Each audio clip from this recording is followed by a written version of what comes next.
You didn't do anything wrong. But the second someone walked in upset, your whole body braced, like it was already your job to fix it. You've probably apologized for something you didn't even do yet.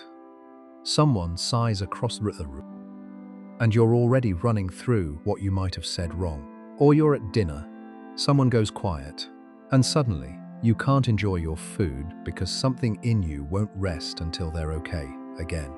By the end of this video, you'll know exactly why that happens, where it started, why it feels completely out of your control, and what it actually says about you. And I'll tell you right now, it's not weakness. It's not being too sensitive. It's something much older than that. Meet Claire. She's the friend everyone calls first. The one who remembers your bad days, checks in without being asked, and never seems to make anything about herself. But at night, when the house is quiet, Claire is running back through every conversation she had that day. Did she say the wrong thing? Was her coworker distant because of her? Why did her mum sound like that on the phone? She didn't have a hard day by most definitions. Nobody yelled, nothing went wrong. But she's exhausted, bone-tired, and she can't explain why. Here's what's actually happening. Claire isn't just feeling her own feelings. She's been quietly carrying everyone else's all day long, scanning faces, reading rooms, adjusting herself in real time so that nobody around her becomes uncomfortable. She's been doing it so long she doesn't even notice anymore. It doesn't feel like work. It just feels like being her. And that's exactly what makes it so hard to see. Because the people who do this most, they're usually the last ones to realize they're doing it at all. Now here's the part nobody tells you. This didn't start at work. It didn't start with your friends. It started much earlier, in a house where someone else's mood changed everything. Maybe it was a parent who went cold when they were upset. Maybe anger came without warning. Maybe love felt like something you had to earn back every time the temperature in the room shifted. So you learned. Fast, you learned to watch, to read the air before anyone spoke, to make yourself smaller, softer, easier, because keeping everyone calm meant keeping yourself safe. That was smart. As a child, that was actually brilliant. But here's what nobody told Claire. Nobody told you. That skill didn't turn off when the danger did. It just kept running, quietly, in the background, long after you left that house. Long after you didn't need it anymore. So, when a stranger seems annoyed, your chest tightens. When a friend goes quiet, you assume it's you. When someone you love is hurting, you can't rest until you've fixed it. You think you're being kind, and maybe you are, but underneath that, your body is doing something much older. It's trying to make sure you're okay, by making sure everyone else is okay first. You're not doing it because you're weak. You're doing it because at some point, it worked. And if any part of that felt uncomfortably familiar, stay with me. Because this next part, the piece most people never hear. Research has found something that sounds almost cruel when you say it out loud. The people who are most tuned in to everyone else's feelings, the ones who drop everything, who check in, who absorb the room, are often the hardest on themselves. They will forgive a friend instantly. They will make excuses for a stranger.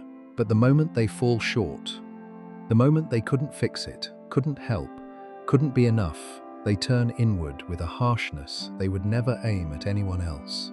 All that empathy, everywhere except the one place it might actually heal something.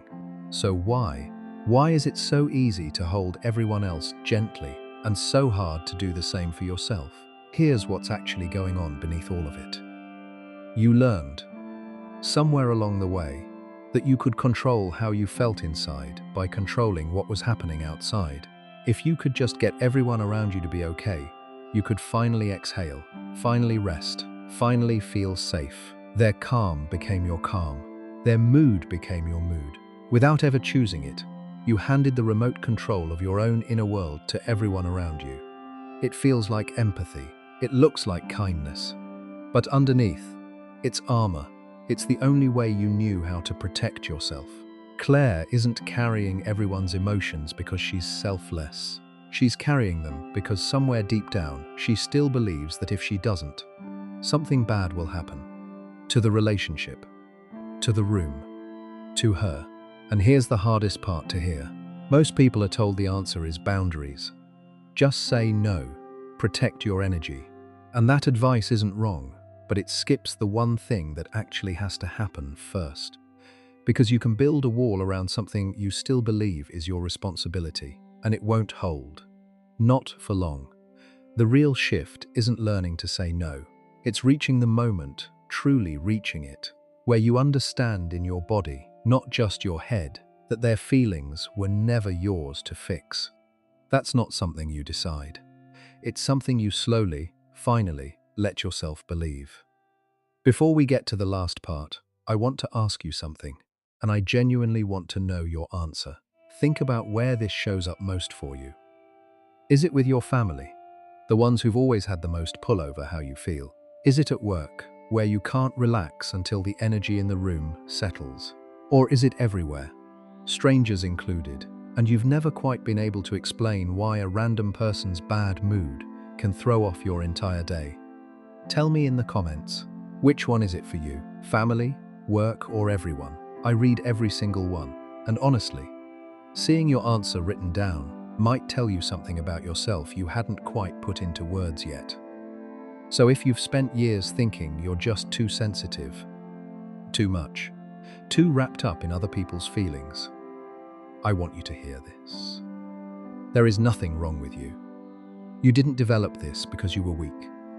You developed it because you were paying attention. Because at some point in your life, reading the room wasn't a habit. It was how you got through the day. Claire didn't choose this. You didn't choose this.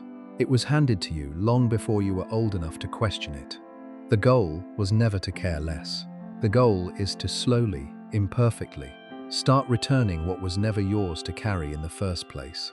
Not all at once, not with a single conversation or a boundary you force yourself to hold, but one quiet moment at a time where you let someone else sit with their own feeling, and you stay in your body. You stay with yourself. That's not selfish. That's the first honest thing you'll have done for yourself in a long time. And that's where it starts. If this hit close to home, the next video goes even deeper.